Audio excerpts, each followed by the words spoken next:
Une conférence citoyenne, d'abord, c'est des citoyens. C'est des citoyens qui sont tirés au sort, donc des citoyens comme vous, comme moi, qu'on va aller chercher, on va leur proposer de travailler avec nous.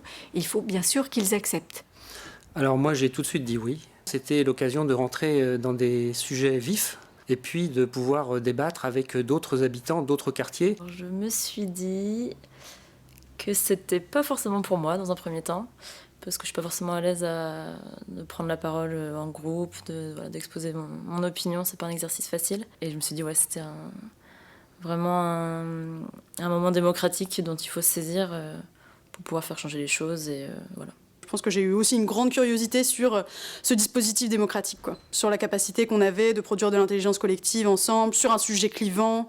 C'était vraiment... ouais, j'étais assez fascinée de voir quelle méthode allait être mise en place, comment on allait parvenir à des formes de résolution de conflits ou de consensus.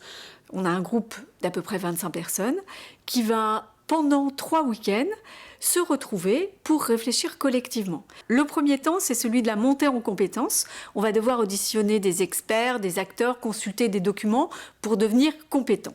Le deuxième temps, c'est celui de l'argumentation, de la délibération. On va discuter, on va essayer de faire ressortir les enjeux autour de la question.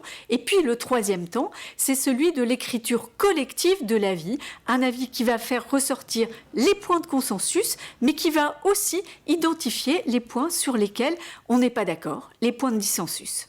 On a effectivement exprimé des points de vue divergents, mais qu'on a réussi à rester dans une bonne entente cordiale, à poursuivre les débats et les discussions. Et je suis assez satisfaite de voir que ça s'est fait en bonne intelligence, avec beaucoup de respect pour les opinions de chacun et chacune. Eh ben, c'était intéressant parce qu'on est rentré donc progressivement dans le sujet abordé au travers des interviews qu'on a pu et des auditions qu'on a pu réaliser, et puis aborder le sujet de manière de plus en plus précise pour pouvoir enfin émettre un avis et des préconisations.